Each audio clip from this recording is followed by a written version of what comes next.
All right, everybody. On my way to his house. Thought I'd get a blog in right quick. Try not. I'm gonna try to be cool with my dialogue because a lot of times when I do these live streams, YouTube don't want to monetize them, and I have to like appeal and all that type of stuff. So, I'm gonna try to be cool on the language right quick. But I'm gonna get some boxing in. So, you know, um, quite a few subjects to talk about. One and particularly, as you guys know, I had to like lay it in on Robert Garcia for basically talking that foolishness. And it's funny that Paulie Malignaggi is getting all this sympathy like he just got did so wrong. When basically he put his foot in his mouth, he said some stuff that was not only inaccurate, was very, inflammatory and bigoted and racist and just despicable and disrespectful. At the end of the day, uh, kudos to Stephen Espinosa for getting him up out of there. Like I keep saying, I don't think it was the comment about, black fighters have had they run and now Eastern European fighters are taking over. It was just some of the stuff he was just saying on his social media. Like I said, he was trying to disrespect Ahmaud Arbery's, his family and the people that was trying to explain to Paulie Malignaggi's silly ass that he didn't know what he was talking about. And then for him to flat out say systematic racism doesn't exist in the 21st century is just absurd. And anybody that believes that is a liar. But you got everybody and they mama, whether it's tongue-in-cheek, whether it's for real, basically saying that, hey, they acknowledge, racism upon, black people. And Paulie trying to play them games. Like I say, any person that think like Paulie, whether they black or white or Hispanic, they already showing you what type of person they are. We already know racism exists when it comes to black people. And black people receive racism and bigotry from not just white people, but from Hispanics, from Asians, and other, you know what I'm saying, and other blacks. So, I mean, for real. But, Robert Garcia, he just basically showed his hand. But I've been saying this about, I've been saying it about them for the longest. For real, this is, I feel like vindicated because I've been saying this for a minute. I've been saying people like Robert Garcia don't really. Well, goes all the way back, even past Abel Sanchez, the emails from Golden Boy about Al Heyman. Like I said, Oscar De La Hoya. In his comments, black fighters are cowards. And then you had Hector Camacho. Hector Camacho ain't Mexican, he Puerto Rican, but he made that comment when he called out all those black fighters and he say, I'll fight all you niggas and all that stuff, and everybody was like, huh? So, I mean, this is an ongoing thing. So, like I said, I wasn't upset by it. I was like, thank you. Because this is what I've been saying on my channel for the longest. When you vindicated shit, you feel good. And that was just like vindication. So, at the end of the day, even though I'm not a Manny Pacquiao fan, but I hope Manny Pacquiao beat the hell out of Mikey Garcia. Just because Robert Garcia is going to be in his corner, which, Mikey Garcia was going to get the hell beat out of him by Manny Pacquiao anyway. We all know Manny Pacquiao versus Mikey Garcia is a flat-out cherry pick. Anybody with common sense knows that. Anybody that's honest knows that that's a flat-out, we can be honest with each other. We can tell the truth. It's a cherry pick. And then Manny Pacquiao trying to act like he really was pushing for the Errol Spence fight. Like, Manny Pacquiao is full of it. He full of it. What's up? Yeah, man, Manny Pacquiao, he full of it. No, damn well he wasn't trying to fight no Errol Spence. Then when Errol Spence get hurt, and he know Errol Spence is pretty much out of commission, he acted like he won a fight. And then he trying to make it look like it was a duck. And Errol Spence wasn't, he was really capping. That's pretty much what he was doing, man. He was capping. Manny Pacquiao been doing that. He capped for years about the Floyd Mayweather fight. You know? So he got a history of doing this. He don't want to fight Bud. He don't want to fight Errol Spence. He hesitated to get in the ring with Danny Garcia. Like I said, he saw how Keith Thurman looked against Josito Lopez. So he was like, well, you know what? I think I can beat this dude. But he didn't want no parts of Keith Thurman like 3-4 years ago. But he took advantage of Keith Thurman's inactivity. Keith Thurman ain't been the same fighter in the last 4 years. So, I mean, what you expect? So, as Manny Pacquiao look around for his next opponent, it's like, okay, you would take Mikey Garcia too if he was available. Because you know that's a very winnable fight. And you know Mikey Garcia's style is tailor-made for Manny Pacquiao. You know? Tailor-made for Manny Pacquiao. He's not Marquez. Yeah, what's up? So, fight is signed. That fight is going to be, man, Mikey Garcia going to get whitewashed. When I say he going to get whitewashed, he going to get whitewashed. And he probably going to get dropped a couple of times. And then Manny Pacquiao, another meaningless win on his resume. It'll be a title defense, but like I said, he's not going after another title. Manny Pacquiao, that's the thing that tripped me out about Manny Pacquiao, that his fans love to compare him to Floyd Mayweather and other fighters and say that he an all-time great. He possibly the greatest fighter that ever lived. But Manny Pacquiao never in any of those weight divisions tried to go for undisputed. Never. He never did. He never tried to go for undisputed. Now, before you bring up somebody else, let's continue to talk about him. He never tried to go for undisputed. And Manny Pacquiao was never fighting the best guys that was available.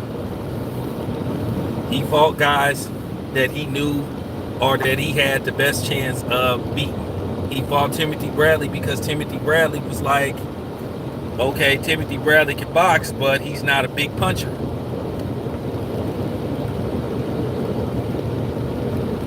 Okay? Margarito was a lethargic, mechanical, one-dimensional, come forward, you know what I'm saying, typical Mexican fighter. He weight drained Miguel Cotto, then he was more than likely on that shit. So, I mean, what you expect? Most people believe in the Miguel Cotto fight he was on something. And the same with the Joshua Clottey fight.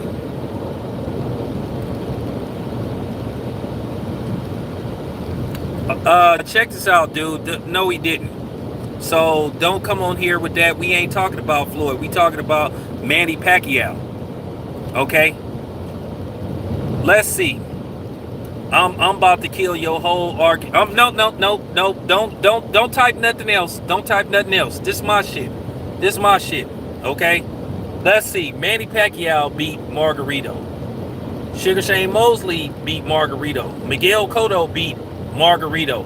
Floyd beat all those dudes decisively. You don't think Floyd would have beat a one-dimensional Margarito? Don't come on here with that bullshit, dude. Don't come on here with that bullshit. Margarito is Floyd would have had a field day with him. Just because he didn't fight him don't mean it's a duck. Okay, if that's the case, then Manny Pacquiao ducked Zahir Rahim, who beat Eric Morales, but he elected to go fight Eric Morales, who was coming off a loss. So if you a pactard, don't come on here with that. I know this boxing shit, dude.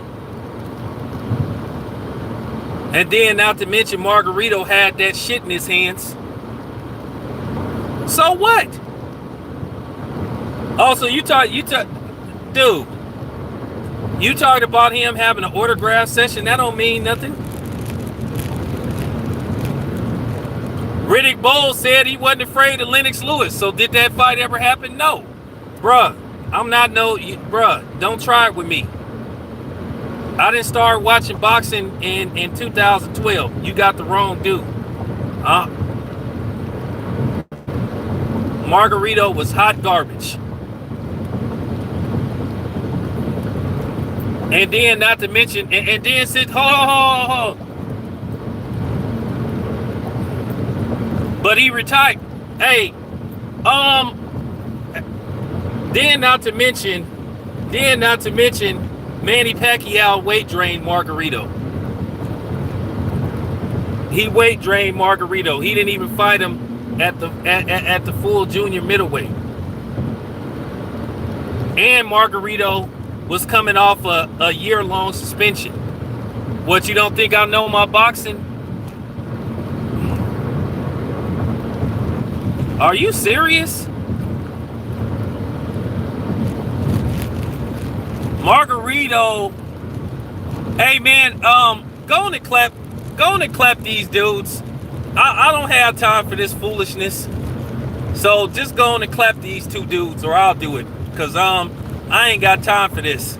Nobody ducks slow ass one-dimensional Margarito.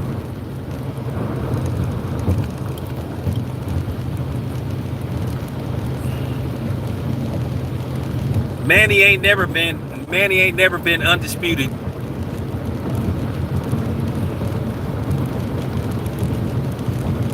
Man, I cannot stand trolls.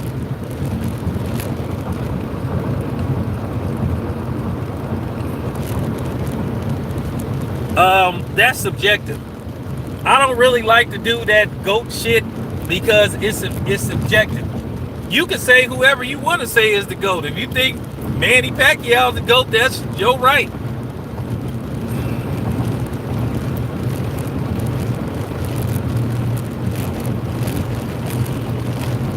But Floyd didn't duck no Margarito.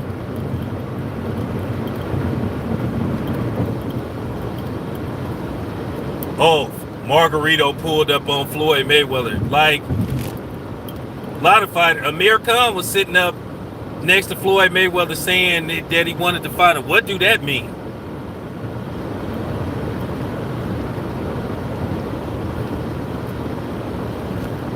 I mean, for real, man. Come on, man. Margarito was a one-dimensional, lethargic, slow-ass fighter that was a flat-out cheater. And we all know he would have had something in his hands when he would have fought Floyd, so.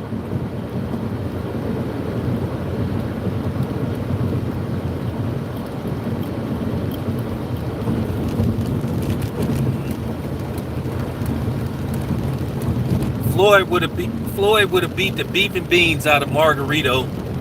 It would have been, and then when Floyd would have beat the hell out of him, then people would have been saying Floyd fought a slow, lethargic Mexican.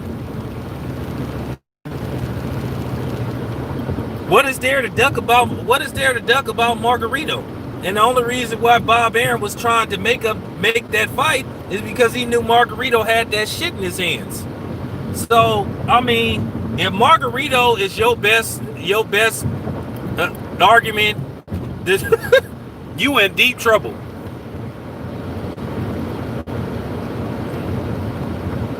So, I mean, for real. So, if Margarito, your argument against Floyd, you in deep trouble.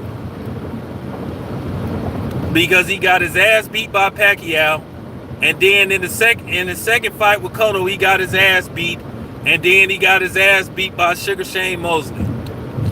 And then he got his ass beat by Paul Williams. Next.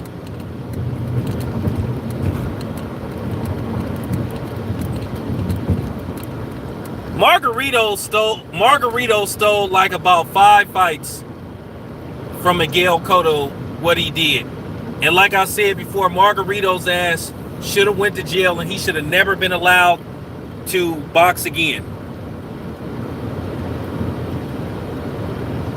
He should have never been allowed to fight again. Because like I said, if Panama Lewis and Resto went to jail, he should have went to jail. He clearly got caught. I mean, he got caught. And if it wasn't for Brother Nassim, you know, catching him, he would have tried to use that shit against Sugar Shane Mosley.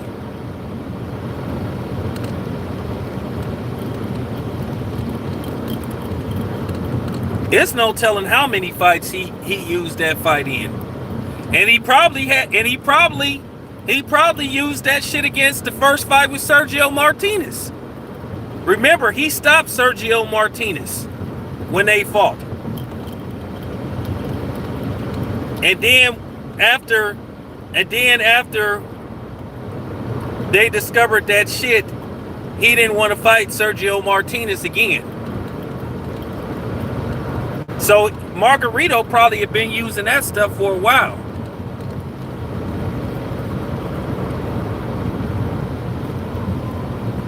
He got caught during the Sugar Shane Mosley fight. Hey, thanks, Joe. Appreciate that.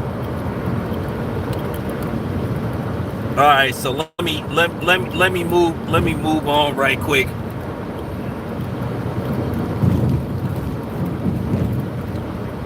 Yeah, Paul Williams still tapped that ass. All right, so let me move on right quick. All right, so in case you guys don't know, former PBC fighter Ife Ajaba, he basically left the PBC and he's gonna sign with Top Rank. I don't know what the terms of the deal is, but he's gonna sign with Top Rank, and he left Ronnie Shields. Ronnie Shields seemed in an interview with the Boxing Voice, you know, with documented informant Ness, that basically he felt some kind of way about it. And I understand when somebody like groom you and get you prepared, you just think like, hey, you know, I'm gonna be with this dude for a while. But I gotta say something about Ife Ajaba. As a guy that saw him fight, I've seen him fight at least 5 times, and he's just not, you know, he's not ready for, he's just not ready, man. He is exactly what you call a project. He is what you call a prospect. He got a lot of flaws. He's a stiff. He's sort of like a clubber, but he got a little bit more form. He don't move his head. Footwork is less to be desired. So he just got a lot of flaws. And sometimes he telegraphs his punches a lot. So it's a lot to be desired about Ife Ajaba. He has a long way to go. You put him in the ring with some of the upper echelons of heavyweights, he probably get beat the fuck up. Anthony Joshua beats him. Wilder knocks him out. Fury just outpoints him. I even think that Andy Ruiz probably would beat him. He just a dude, he need a lot of work. And I know he's going to be working with the trainer that trained Shakara Stevenson. So, you know, Coach Russell. So we got to see. And everybody seemed to be going to that dude. Like I said, it's something as boxing fans we got to understand. We got to stop thinking for real talk. We got to stop thinking that like 1 or 2 fights, the dude is going to be a world beater. We think when this dude instantly like changes trainer and goes to another dude, he just gonna be like, you know, he just gonna be a world beater, and that's not the case.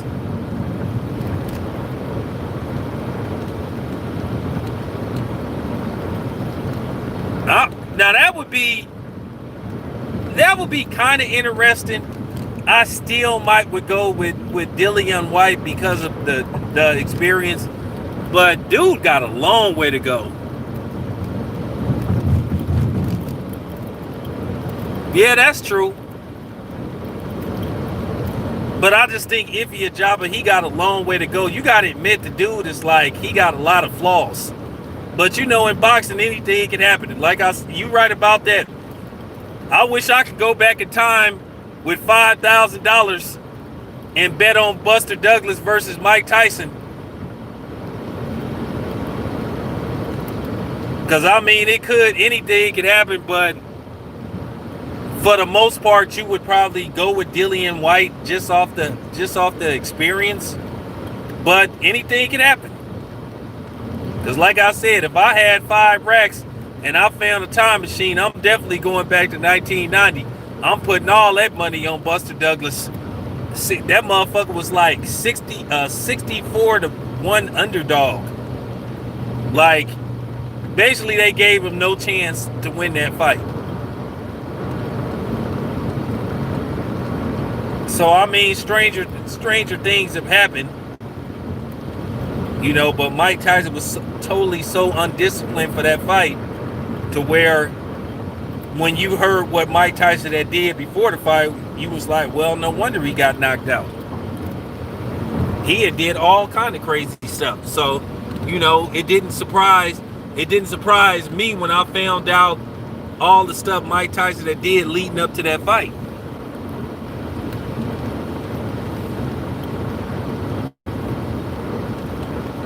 And the funny part about it is, speaking of fight, it's like this. Yeah. Iffy is like, he's like 2 years away before we even start putting him in the same category with the upper echelons of boxing. And the funny part about it is, get back to the Mike Tyson thing. I cannot believe that I'm really getting up for this fight with Roy Jones. And this just goes to show you how bad boxing is, where we basically, a lot of us is getting excited about a exhibition match that's going to be on pay-per-view between 2 retired fighters. But then again, we can't get the fights that we want, you know, because, you know, I'm gonna move on to Lomachenko and Teofimo Lopez. And I'm going to tell y'all right now, Teofimo Lopez, he better not mess with Bob Arum. Because Bob Arum is talking about, well, if we can't get this fight made, we going to move on to the next. At the end of the day, whether you think Lomachenko is trying to find a way out of this fight, it's still looking like Teofimo Lopez is just being greedy. Now, they saying he was offered 1.2, and they're saying he don't want to take that money. Look, let me tell you something. This is just real talk, ladies and gentlemen. Bob Arum will Mikey Garcia Teofimo Lopez. And I know he don't want that to happen to him. Appreciate that.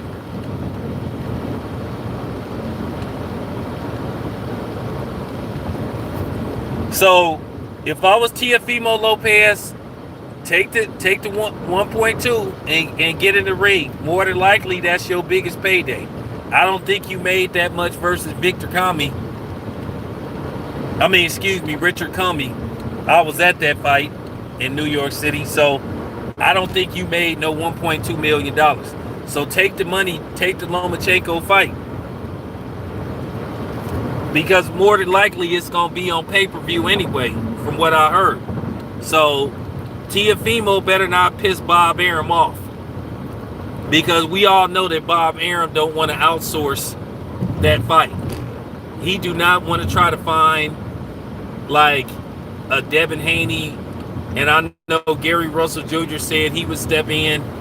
Gary Russell Jr. getting that fight. Gilberto Ramirez, if I'm not mistaken, he's gone. He's not a top-ranked fighter from what I heard.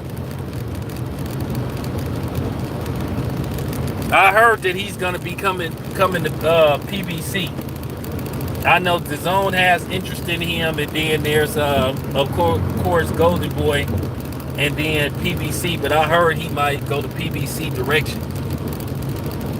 But yeah, if Lomachenko and Teofimo Lopez don't happen, you know, Bob is going to try to find a way to put this all on Teofimo.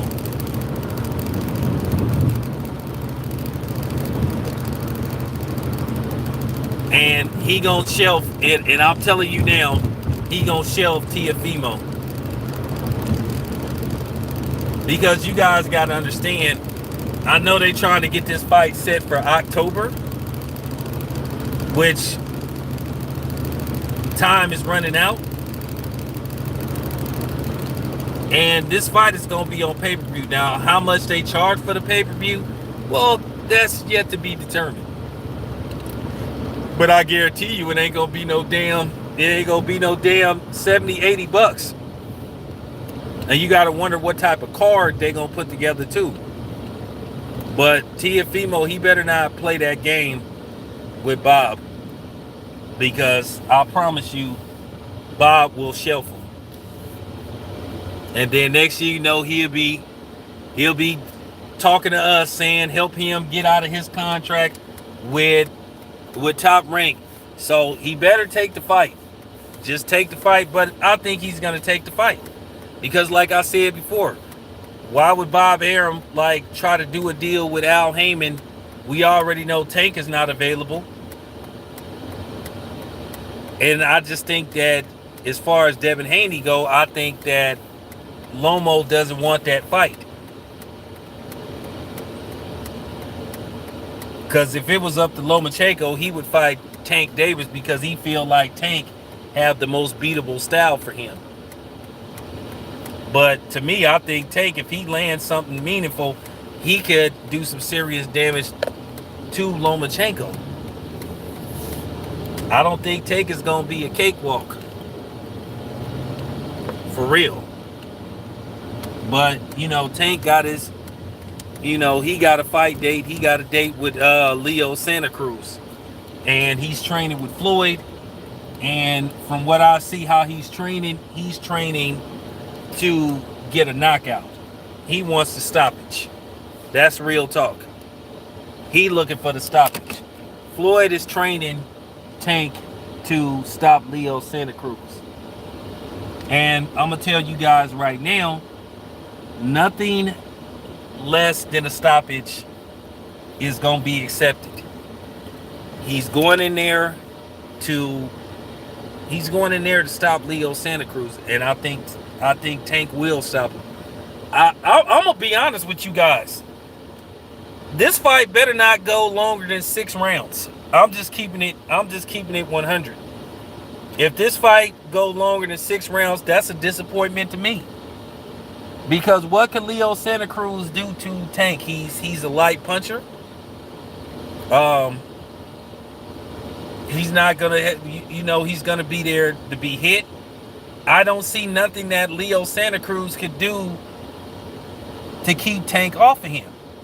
And Tank should be very aggressive, and Tank need to make an impression in this fight. But we all know what it's worth. Nah, Tank don't hit like Wilder. I gotta be honest with you. As Tank went up a couple of weight classes, he don't seem to have the same pop that he has. Yeah, Tank have a problem with admiring his work. Don't you remember that fight? That fight where he kept doing the Ric Flair impersonation. So don't fall in love with your work. Oh, I already talked about that, Phantom. Paulie didn't wore me out. I'm just glad that he gone. And at the end of the day, he believed what he believed, and now he out of a job. And he didn't want to double down. Yeah, Wilder do too. But I hope he don't do that. I hope he don't do that in the third fight with Fury. I think he need to be all business.